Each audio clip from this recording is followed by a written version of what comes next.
the label knows that if they get sued, they would probably lose.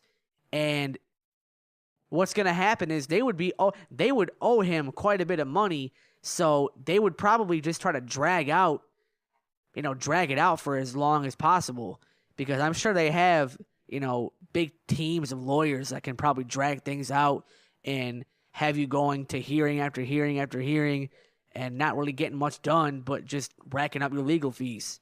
Yes, but I think that's really only a worry for like the biggest artists like Taylor Swift or Beyonce, because otherwise the legal fees will cost more than the music would make at the end of the day.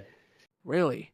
So is that a common situation that you think it is with like the smaller artists? Like, unless you're a really big artist, that it really isn't worth it to try to take on a big organization like that yourself? Like, it just isn't worth the money? Yes, a lot of the times that does happen to more up and coming artists and producers. They call that paying their dues, and it's really unfortunate. But a lot of these especially smaller producers, they just unfortunately don't have nearly as much leverage, because, say for example, a lot of these people are making beats and they're sending it to the most famous rappers just on social media via direct message and things like that, and they don't know each other. They're not having the full on conversation about how the music's going to end up used. They only find out once the song is released. Yep, and exactly.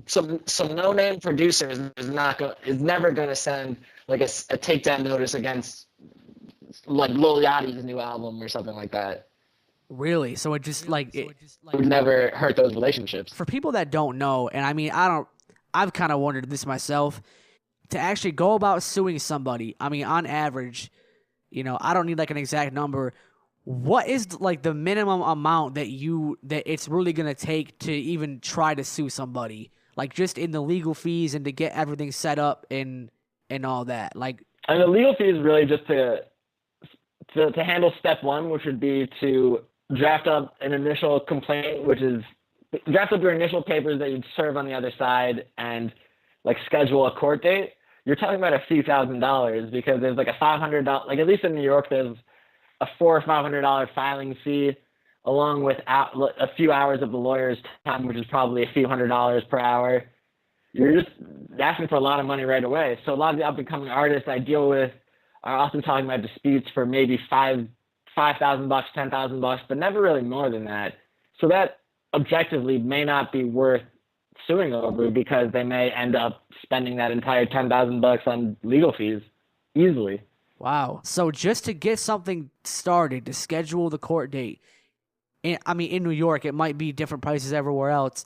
You're looking at about $3,000 just to even get something started. Right, like that ballpark for sure. Wow. Yeah, so some of these people, like the beat, they don't even sell the exclusive beats for $3,000.